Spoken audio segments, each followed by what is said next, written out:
Halo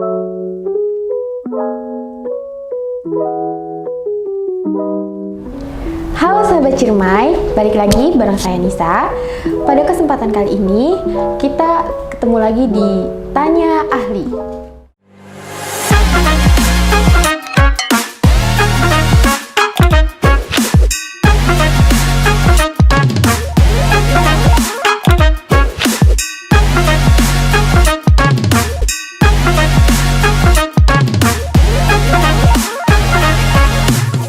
Dalam rangka memperingati Hari Penglihatan Mata Sedunia yang jatuh di hari Kamis minggu kedua di bulan Oktober, pada tahun ini mengusung tema Love Your Eyes atau Cintai Matamu.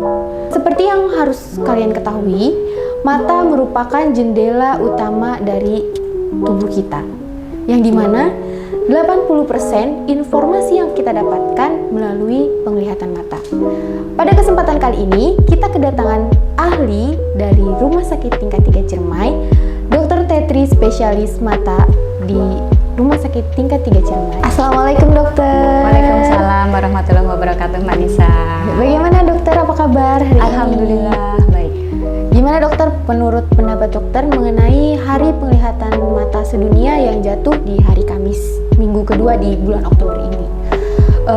Seperti yang kita ketahui, maraknya penggunaan gadget ataupun komputer yang berlebihan dan di era digital ini akan menyebabkan gangguan kesehatan mata kita. Bagaimana menurut pendapat dokter, menurut ahli dari matanya itu sendiri? Iya, kebetulan di tahun ini untuk Hari Penglihatan Mata itu mengambil topik tentang Love Your Eyes ya. Ini memang berhubungan atau berkaitan sekali dengan maraknya gadget. Apalagi di tahun-tahun kemarin kita sempat pandemi ya. Otomatis anak-anak semuanya dari anak sekolah dari tingkat dasar sampai perguruan tinggi, semua pembelajarannya adalah melalui online. Jadi mau nggak mau berhubungan dengan gadget. Di satu sisi itu akan menyebabkan, memang di dokter mata sendiri sudah memprediksi akan terjadi blooming miopia. Blooming itu jadi peningkatan yang dahsyat untuk anak-anak maupun yang dewasa untuk memakai kacamata. Seperti itu. Gimana nih dok, caranya mengurangi dampak dari penggunaan gadget untuk kesehatan mata kita? Jadi di sini ada beberapa segmen ya, mulai dari anak-anak, kemudian anak usia sekolah maupun pekerja. Tidak bisa dipungkirin bahwa gadget itu udah masuk di semua aspek. Untuk anak-anak memang banyak terjadi karena orang tuanya sibuk bekerja, akhirnya pengasuhan bukan ke orang tua langsung, atau kadang-kadang memang ke orang tua langsung, tapi biar anak diem dikasih lagi gadget. Memang sih anaknya jadi anteng, ya. Jadi nggak ganggu pekerjaan orang tuanya bisa ngerjain yang lain-lain, tapi di satu sisi itu akan banyak sekali dampaknya. Di antaranya yang pertama, bahkan sampai menimbulkan kecanduan. Ya, jadi interaksi sosialnya udah jauh berkurang, kemudian dia udah diajak ngobrol itu kadang-kadang sampai tidak fokus. Ya, memang di sini perlu ketegasan dari orang tua untuk membatasi penggunaan gadget. Meskipun anaknya nangis, nggak apa-apa nangis sekarang, yang penting tidak berkelanjutan. Jadi memang harus dibatasi, misal maksimal sehari 2 jam untuk pemakaian gadget itu mereka orang tua ini harus strict ya. Harus benar-benar pegang itu komitmen seperti itu. Itu yang pertama. Kemudian yang kedua, pada anak-anak usia sekolah itu yang lebih susah lagi lebih susah untuk dikontrol lagi. Ya, karena kalau udah anak-anak usia remaja itu mereka udah punya kamar sendiri. Kemudian aktivitasnya memang untuk belajar sekarang memang mau nggak mau berinteraksi. Menggunakan semua gadget. Kegiatan ada hubungannya dengan gadget. Seperti itu. Itu juga butuh komitmen antara orang tua dengan anak. Ya, memang harus ada pengawasan. Biar bagaimanapun tetap peran orang tua itu penting sekali. Ya, sama aja misalkan bilangnya ngerjain tugas, tapi kan lama-lama berlanjut dengan main game dan lain sebagainya. Kadang-kadang banyak sekali yang dikeluhkan oleh orang tua itu anaknya misalkan malam jam 10 udah masuk ke dalam kamar, digelapin. Ternyata begitu dicek, ternyata ada di balik selimut mereka masih mainan gadget. Itu di satu sisi mainan gadget sendiri bikin mata lelah, di sisi yang lain dengan penerangan yang redup itu akan membuat mata lebih kerjanya lebih ekstra lagi. Ya, kemudian Kemudian yang ketiga mungkin segmennya adalah untuk para pekerja. Ada yang namanya computer vision syndrome, ya, mata lelah akibat komputer. Sebenarnya konotasinya tidak hanya komputer aja ya. Pokoknya kita bekerja di dalam jarak yang dekat itu, baik komputer, laptop, tablet, HP dan lain sebagainya, itu membuat otot-otot mata kita kontraksi. Lama-lama kontraksi akhirnya apa? Lelah mata kita. Akhirnya timbul keluhan, lelah, capek, pusing, berair, silau dan sebagainya. Kadang-kadang sampai mual. Ya, makanya ada beberapa trik untuk mengurangi kelelahan mata itu. Misalkan yang bekerja di komputer, yang pertama adalah posisi kerja harus nyaman. Ya, harus ergonomis antara jarak komputer dengan jarak mata kita. Kemudian pencahayaannya cukup. Kemudian ada juga yang membuat supaya nyaman itu dengan teknik 20-20-20. Dalam artian 20 menit di depan komputer, kemudian 20 detik istirahat dulu, 20 detik relaksasi dulu. Tapi kalau saya biasanya biar nggak 20 menit itu termasuk cepat ya, kalau orang kerja nggak kerasa ya. Saya biasanya sarankan 1 jam aja. 1 jam. Jadi kalau 1 jam udah berada di jarak dekat, ya komputer, HP dan sebagainya, kita istirahat dulu. Istirahatnya cukup 1-2 menit aja. Dengan mengalihkan pandangan ke jauh. Misalkan bisa kalau di tempat kerja sambil lihat temannya kiri kanan, sambil senyum ke temannya, kasih senyum 1-2 menit baru kembali lagi. Mau dari pagi sampai sore nggak masalah, asal ada jeda antara lihat dekat dan jauh. Karena dengan lihat jauh tadi kita cilang-cilang sebentar itu otot mata kita akan rileks. Seperti itu. Satu lagi dok, selama di Rumah Sakit Ciremai, kasus-kasus apa yang pernah ditangani oleh dokter akibat paparan gadget itu sendiri? Ya memang setelah pandemi kemarin banyak banget anak-anak usia sekolah ya yang masih SD, SMP, SMA itu mulai kapan? Mereka bilang sebulan 2 bulan. Ya memang kita masuk sekolah anak-anak online kan baru 1-2 bulan yang lalu. Jadi mereka begitu di sekolahan baru kerasa loh kok matanya jadi buram seperti itu. Itu banyak sekali memang. Mulai dari anak-anak SD yang kecil-kecil. Ada juga orang tua murid yang bilang, iya dok, separuh kelas itu udah memakai kacamata. Sampai seperti itu. Siap dok. Dari dampak gadget itu sendiri kan ada beberapa kalangan dan beberapa segmen dari pengguna. Salah satunya di kalangan pekerja. Pekerja itu sendiri kan kadang kita suka kayak pakai kacamata, males atau gimana gitu. Salah satunya dengan menggunakan soft lens. Bagaimana dampak dari penggunaan soft lens itu sendiri? Oke. Sebenarnya pemakaian kacamata ataupun soft lens itu fungsinya adalah sama. Jadi dia mendekatkan, tergantung dari kelainannya ya, apakah minus, positif atau silinder. Tujuannya antara kacamata dan soft lens itu sama. Cuman sekarang kalau saya selalu melihat ke pasiennya. Kalau memang dia masih usia anak-anak tidak saya sarankan. Kemudian kalau lihat pasien laki-laki saya tidak pernah menyarankan sama sekali ya. Karena namanya soft lens itu dia hanya maksimal nempel di mata kita 8 jam. Lebih dari itu harus dilepas. Belum lagi maintenance atau perawatannya kan ribet harus ya. Kalau laki-laki ya. kan rada-rada selebor ya. Kadang takutnya pas tidur tetap dipakai itu nanti akan berdampak ke infeksi pada mata. Kalau hanya infeksi ringan aja masih paling mata merah dan sebagainya. Tapi ada juga dapat infeksi kuman yang ganas bisa sampai menyebabkan kebutaan. Tapi sebenarnya mau soft lens atau kacamata sama. Kalau dia perempuan dan orang tuanya menyatakan anaknya apik bisa jaga diri, nggak masalah sih sebenarnya. Gitu. Tapi ya itu tadi harus banyak perawatannya. Memang paling aman dengan kacamata. Paling aman. Ya, gitu. Siap. Pertanyaan lagi dok. Siap. Kasus apa sih yang menyebabkan seorang pasien itu harus menggunakan kacamata? Oke. Jadi ini kacamata itu namanya kelainan refraksi ya. Jadi kita refraksi itu artinya bahwa cahaya yang masuk ke dalam bola mata tidak tepat di fokusnya. Itu ada beberapa macam. Ada yang namanya miopia. Jadi titik fokusnya tidak tepat di fokus dia adanya di depannya. Ya, nanti kalau miopia itu nanti akan dibantu dengan kacamata minus. Paling sering biasanya bentuk dari bola matanya itu sendiri juga ada kelainan juga ada. Misalnya bentuk diameter bola mata yang memanjang. Makanya maaf ya, orang-orang yang matanya minus itu kadang-kadang orang bilang kalau di kita belok ya matanya ya. Matanya rada menonjol gitu. Itu memang khas banget untuk orang-orang dengan minus. Kemudian ada juga hipermetrop. Hipermetrop itu justru titik fokusnya terlalu ke belakang. Ada juga kelainan dari korneanya, fokusnya tidak tepat, itu nanti dengan kacamata silinder. Jadi ada kacamata minus, kacamata plus, atau kacamata silinder. Ini untuk penglihatan jauh. Ada juga yang campuran, jadi dalam satu mata itu ada minus dengan silinder atau plus dengan silinder. Kemudian kalau faktor usia, setelah umur 40 tahun, elastisitas otot mata kita udah jauh berkurang. Jadi kalau ngelihat dekat nggak jelas, bisa jelas rada mundur, lama-lama mundur, lama-lama mundur lagi. Makin jauh, makin jauh.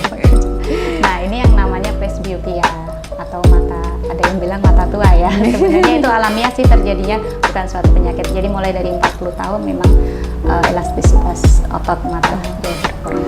Tapi untuk mencegah hal itu terjadi setelah usia kita bertambah itu ada nggak sih, Dok?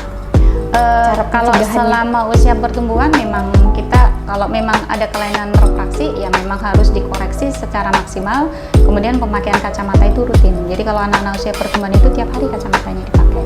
Tapi kalau udah dewasa, misalnya udah bekerja dan lain sebagainya, itu sesuai kebutuhan. Misalkan dia lagi naik kendaraan, dia lagi kerja, seperti itu. Nah, ini paling enggak kita berusaha menjaganya. Yang pertama ya pola hidup yang sehat tentunya. Ya, pola hidup sehat itu diantaranya ya pemakaian gadget yang wajar. Karena kalau terus-menerus otomatis mata jadi lelah, capek ya, seperti yang tadi sudah dijelaskan. Kemudian juga banyak konsumsi sayur buah-buahan. Kalau dulu orang image-nya itu bahwa mata itu adalah vitamin A, wortel sama pepaya.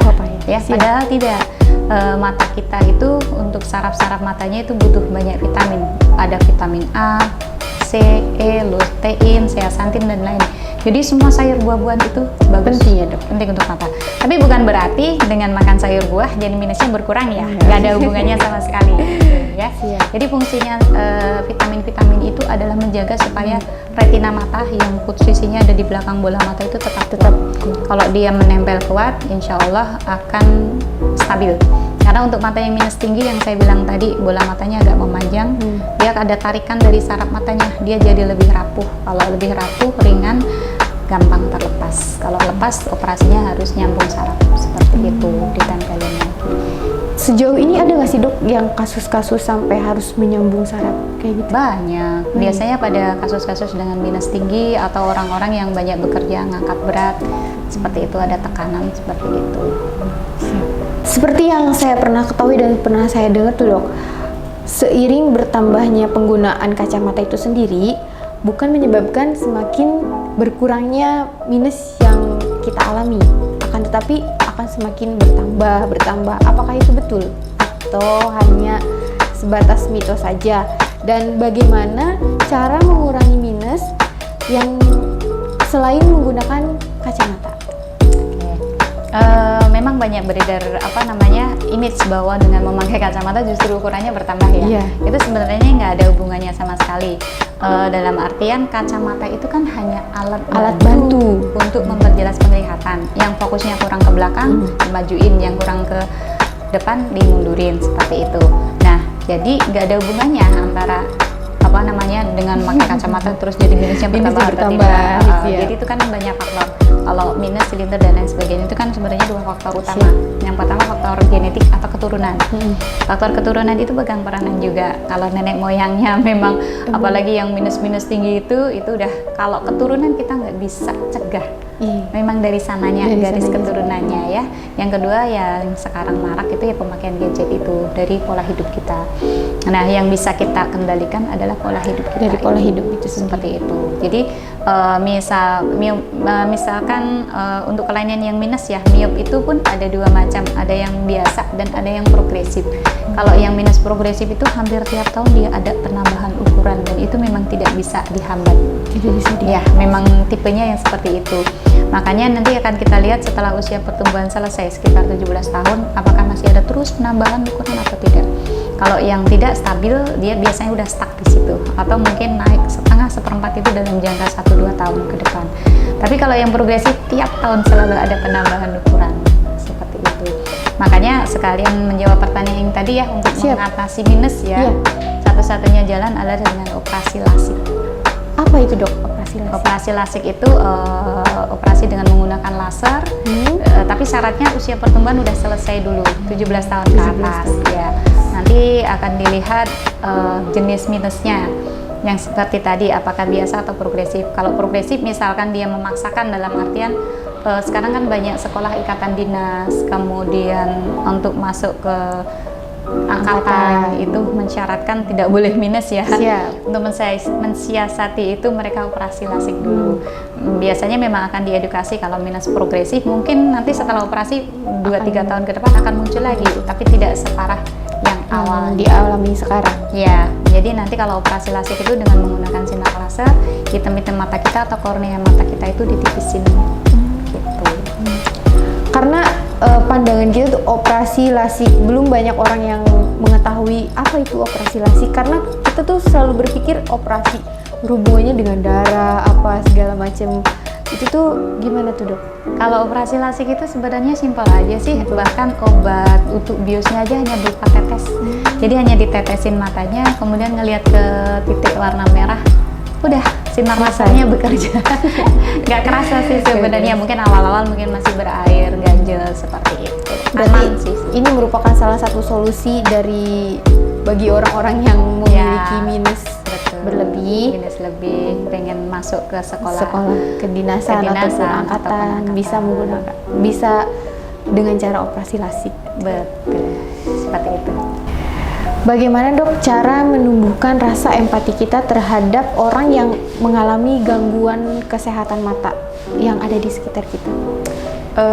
Sebenarnya yang utamanya mungkin kita harus tahu dulu ya gejala-gejala awal yang gampang kita ketahui apakah anak ini ada mengalami gangguan, suspek persangkaan ada gangguan di penglihatannya. Di antaranya yang pertama yaitu kalau anak melihat suka memincingkan mata. Dia memincingkan mata itu dalam artian dia berusaha memfokuskan objek yang dilihat. Ya, itu satu. Kemudian yang kedua, mungkin orang tua sering bilang, ini anak saya jadi begini karena kalau nonton TV jarak dekat. Sebenarnya bukan salah TV-nya ya, tapi itu adalah tanda-tanda mata anak tersebut bermasalah. Misalkan sama orang tuanya disuruh mundurlah sebentar karena dimarahin, tapi karena nggak ngelihat ya dia akan maju lagi. Seperti itu. Mungkin kalau kita melihat situasi atau kondisi di masyarakat kita, mungkin tetangga atau yang kita tahu, mungkin kita bisa menyarankan untuk sebaiknya diperiksakan ke dokter mata, karena memang kalau terutama untuk anak-anak itu dia tidak akan mengeluh.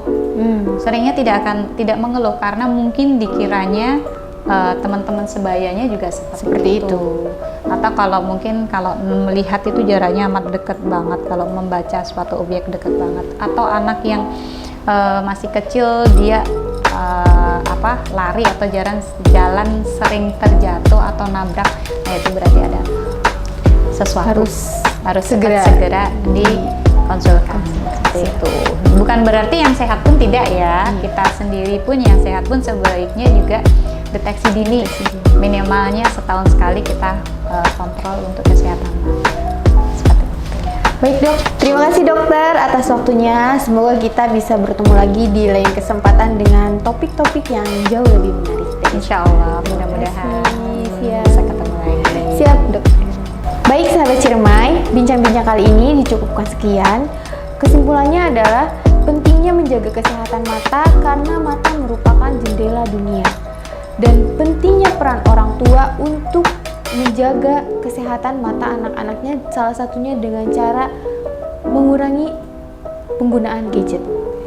Dan pentingnya deteksi dini kesehatan mata Anda minimal 1 tahun sekali. Baik sahabat Ciremai, cukup sekian. Sampai ketemu lagi di episode-episode selanjutnya.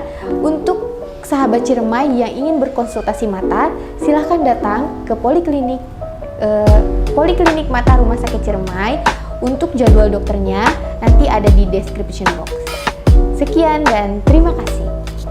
Salam sehat. Sayangi mata Anda. Sayangi mata Anda.